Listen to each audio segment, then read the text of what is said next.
अस्सलाम वालेकुम beautiful people, कैसे हैं आप सब। मैं अल्हम्दुलिल्लाह बिल्कुल ठीक ठाक हूँ। शुक्र है अल्लाह ताला का माशाल्लाह से। और मेरी दुआ है कि आप सब भी बिल्कुल ठीक ठाक हों। एज़ यूजुअल मैं अपने नाश्ते से अपनी वीडियो का आगाज़ कर रही हूँ और मैं यहाँ पे बना रही हूँ सेवइयाँ बच्चों के लिए। जैसा कि मैंने अपनी लास्ट वीडियो में ज़िक्र किया था कि मेरे बड़े बेटे की तबीयत कुछ ठीक नहीं है, तो वैसे भी वो खाने के मामले में ज़रा भागते ही है। तो आजकल तो वो बिल्कुल भी खाना पीना छोड़ा हुआ है, पता नहीं क्या हुआ है, मौसम की वजह से या मुझे नहीं पता क्या मसला बना है। तो उसको नज़ला और साथ आपको पता है कि जब नज़ला होता है तो साथ उसके बुखार जो है वो तो हो ही जाता है 1-2 दिन के लिए। तो बस इसी तरह उसका हिसाब है। 1-2 दिन उसने सूप पे गुजारे हैं और बीच में थोड़ा बहुत ज़बरदस्ती कुछ दिया, लेकिन नाश्ते के नाम से वो हमेशा ही भागता है कि नाश्ता मुझे ना ही करना पड़े तो बेहतर है। तो इसीलिए मैं आज बना रही हूँ सेवइयाँ। बड़ी मुश्किल से सेवइयों पे हामी भरी गई है कि ठीक है, सेवइयाँ इतने ज़्यादा ऑप्शन देने के बाद तो सेवइयाँ जो हैं ये डन हुई थी। तो जो छोटे नवाबज़ादे हैं उन्होंने पहले ही ऑर्डर दे दिया था कि मैं खानी है सेवइयाँ, लेकिन किशमिश के साथ। किशमिश फेवरेट है और अबरार जो है उसको किशमिश बिल्कुल भी नहीं पसंद अपने बाबा की तरह। हमारे घर में 4 लोग हैं और चारों की अलग-अलग से पसंद है। हाँ, ये और बात है कि मैं किसी के भी साथ एडजस्ट हो जाती हूँ। हाँ, कभी टाइम था, वो भी हमारा भी टाइम था, हमने भी गुजारा है कि ये चीज़ नहीं खानी, वो खानी है, नखरे चलते थे। लेकिन टाइम के साथ साथ इंसान जो है उसकी पसंद नापसंद, उसकी ख्वाहिशात जो है वो चेंज होती रहती हैं। और खैर अभी इनका टाइम है, कर ले मज़े जितने करने हैं। लेकिन एक टाइम आएगा कि जो कुछ भी मिलेगा ना बस शुक्र करके खा लेंगे। और मैं भी कहती हूँ कि मुझे इंतज़ार है उस दिन का कि जब मेरे बड़े बेटे की टाइम आएगा ना, तो जब ये सब कुछ खाया करेगा तो मैं इसको याद करवाया करूँगी कि जब छोटे थे तो कितना आपने तंग किया है हम लोगों को खाने पीने के मामले में। अजीब बात है ना, मुझे नहीं लगता कि कोई भी बच्चा होगा जिसने ये नखरे नहीं किए होंगे, या कोई बच्चा बड़े शौक़ से कहता होगा कि लाएं बैंगन दे मैं खा लूँ, या टिंडे दे मैं खा लूँ, कद्दू दे मैं खा लूँ। ये चीज़ें जो है ना, ये 3 सब्ज़ियाँ, इनका कोई भी नाम नहीं लेता। और देखिए अभी यहाँ पे कद्दू नहीं मिलते, टिंडे नहीं मिलते, मतलब कि बहुत मुश्किल से मिलते हैं। तो वही कद्दू वही टिंडे, तो हमें उनकी शौक़ आ रहा होता है कि हमें कभी ये मिल जाए। लेकिन कुछ काम ऐसे भी होते हैं जो कि हमें बहुत मजबूरी में करना पड़ते हैं, ख़ुद को घसीटना पड़ता है उस काम के लिए। और मैं ऐसी बंदी हूँ कि अगर कोई काम मुझे नहीं पसंद या पसंद है, लेकिन वो मैंने काम करना है, मुझ में हिम्मत है या नहीं है, तो मैंने वो काम करके दम लेना है।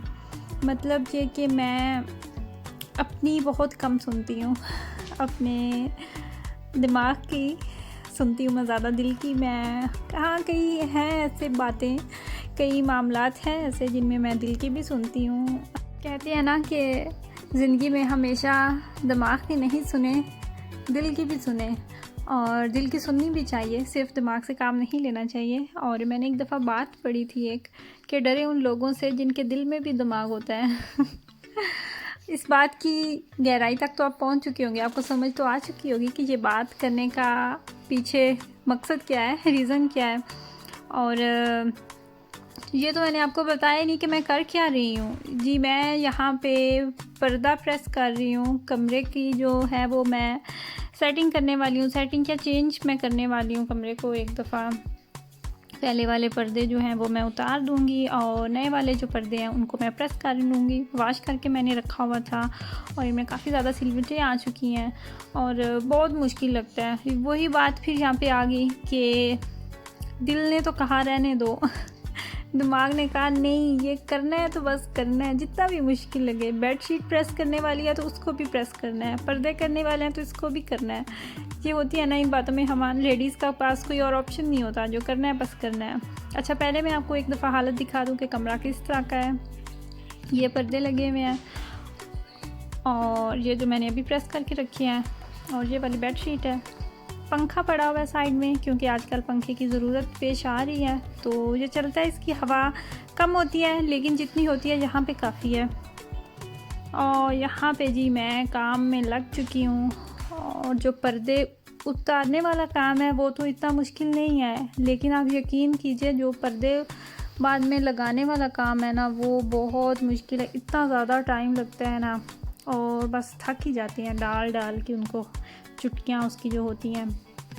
रॉड वाले जो पर्दे होते हैं वो तो ज़रा इजी हो जाते हैं, उनमें इतना टाइम नहीं लगता, लेकिन ये जो हमारे यहाँ पर्दों वाला सिस्टम है, ये छत के अंदर ही कुछ, पता नहीं, अब मुझे नहीं पता इसको क्या, इसका नाम है, इसको क्या कहते हैं, तो ये छत के अंदर ही लगे हुए हैं, तो उसके अंदर चुटकियाँ सी कोई रोलर से कुछ बने होते हैं, तो वो पहले पर्दे में आपने डालने होते हैं, तो फिर आपने उसके अंदर डाल देने होते हैं। मैंने हमेशा से, पहले भी हम अब तक रॉड वाले पर्दे ही देखती आ रही हूँ, लेकिन ये वाला जो हमारा घर है यहाँ पे वो छत के अंदर ही उन्होंने लगाए हुए हैं। चीज़ें देख देख के दिल उकता जाता है, सेम डिज़ाइन हो, सेम कलर्स हो।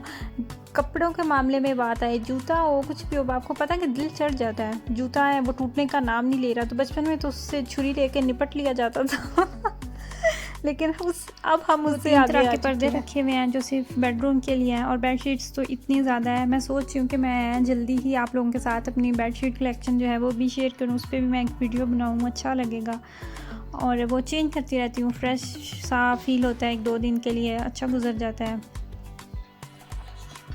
अभी जब मैं वॉइस ओवर कर रही हूँ तो मुझे एकदम से मेरे माइंड में बात आई है कि जो मैंने अपनी लास्ट वीडियो बनाई थी, तो उस वीडियो में मैं कुछ क्रीम्स जो हैं फेशियल है वो मैं ट्राई कर रही थी, और कुछ क्रीम्स मैंने अपने हस्बैंड को भी दी यूज़ करने के लिए, मतलब उनके भी फेस पे लगाई। तो उसका मैंने कहा था कि मैं आप लोगों को इसका रिव्यू अपनी नेक्स्ट वीडियो में दूंगी, तो वो मैं आपको बता दूं। काफ़ी सिस्टर्स ने कहा कि क्या फ़ायदा हुआ, आपने लगा के तो दिखाई नहीं तो वो मैं उसी सूरत में दिखा सकती हूँ ना, जब अगर मैं आपके सामने आ रही हूँ। तो स्किन चाहे लेडीज़ की हो या मर्दों की हो, केयर की ज़रूरत दोनों को होती है। और यहाँ पे जिनकी ऑयली स्किन भी होती है ना, वो एक टाइम आता है कि उनकी भी स्किन ड्राई हो जाती है, क्योंकि यहाँ की आबो हवा बहुत ज़्यादा ड्राई है। और एक टाइम था कि मेरे मुंह पे इतना ज़्यादा ऑयल आया करता था, लेकिन अब नहीं है। अब मैं डेली, मैंने इतने मॉइस्चराइज़र्स जो हैं वो रखे हुए हैं, जो कि मैंने डेली सोने से पहले अपनी स्किन को बड़े अच्छे तरीके से मॉइस्चराइज़ करना होता है, क्योंकि मेरी स्किन जो है वो भी अब ड्राई हो चुकी है, सिर्फ और सिर्फ यहाँ की आबो हवा की वजह से। तो आई मास्क जो मैंने अप्लाई किया था वो बहुत बेस्ट है, वो मैं आपको भी कहूँगी कि ज़रूर ट्राई करें। उसके लिए एक सबसे पहले आपकी आंखों के नीचे ही रिंकल्स आना स्टार्ट होते हैं और वहीं से ड्राई होती हैं, और डार्क सर्कल के लिए भी वो बहुत बेस्ट है। अच्छा जी, यहाँ पे हो चुकी है सारी सफाई, काम सारा ख़त्म हो चुका है। अब देखें कितनी क्या जो बेडशीट मैंने डाली है और जो मैंने पर्दे लगाए हैं। इस पर्दे में तकरीबन 3 कलर्स हैं। एक आपको ये रेड मैरून सा थोड़ा नज़र आ रहा है, और फिर ग्रे है और ऑफ वाइट है। आप इसके साथ कोई भी अगर आप बेडशीट डालेंगे ना, चाहे आप ग्रे कलर में डाल रहे हैं या वाइट में है, ऑफ वाइट है, स्किन में है, तो भी वो मैचिंग हो जाती है, बड़ा प्यारा लगता है।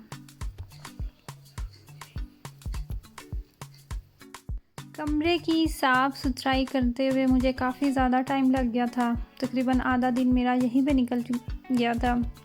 और फिर मैंने सालन बनाया हुआ था, रात का सालन बचा हुआ पड़ा हुआ था, तो आलू गोभी का सालन था। फिर मैंने सोचा कि अब इसके साथ अलहदा से रोटियां बनाने से बेहतर है कि मैं इसी सालन के पराठे बना लूँ। तो यहाँ पे मैं वही बना रही हूँ। सालन में मैंने थोड़ा सा नमक मिर्च तेज़ किया था, क्योंकि अगर आप नान बना रहे हैं या आप पराठे बना रहे हैं, उसमें आप कोई सालन ऐड कर रहे हैं, तो वो मुझे लगता है कि थोड़ा सा ना वो काम जो है ना वो तीखा ही अच्छा लगता है, नमक मिर्च थोड़ा सा ज़्यादा होना चाहिए। तो मैं हमेशा से यही करती हूँ कि अगर मैं डाल रही हूँ, पराठा बना रही हूँ, तो उसके अंदर नमक की भी जो क्वांटिटी है वो मैं थोड़ी सी ज़्यादा कर देती हूँ, और जो मिर्चें हैं वो भी मैं डाल देती हूँ, क्योंकि फीका फीका लगता है ऐसे अगर आटे में नमक नहीं डाला हुआ। तो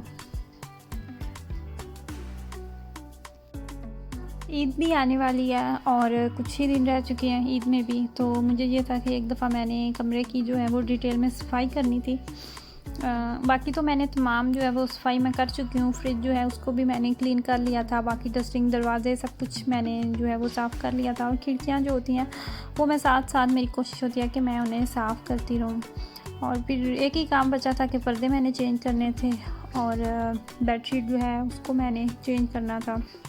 कपड़े धोने का तो आपको पता है यहाँ पे कोई काम नहीं होता, क्योंकि मशीन में अगर आप डालते हैं सूखे कपड़े आप डालते हैं तो आप सूखे ही निकाल के बाहर रख देते हैं। हाँ, आपने बस केयर करनी होती है कि किस कपड़े के साथ कौन सा कपड़ा आप डाल रहे हैं। यही थे मेरे आज के दिन के इम्पोर्टेड मेन काम जो कि मैंने आप लोगों के साथ शेयर किया। यहाँ पे लंच जो है वो भी तैयार हो चुका है। अभी खाने के बाद मैं आराम से बैठ के चाय पीऊँगी। साथ में मैंने इसके कच्ची लस्सी बनाई है, और फिर जब खाने के बाद चाय पी के तो मैं चिल करूँगी, तो मेरी थकावट जो है वो ऑटोमेटिकली ख़त्म हो जाएगी। 1 घंटा लगता है, बाद में फिर याद भी नहीं होता क्या किया था। आई होप कि आपको मेरी ये वाली वीडियो पसंद आई होगी। अपनी फैमिली का बहुत ज़्यादा ख्याल रखिएगा, दुआओं में याद रखिएगा। अल्लाह हाफिज़।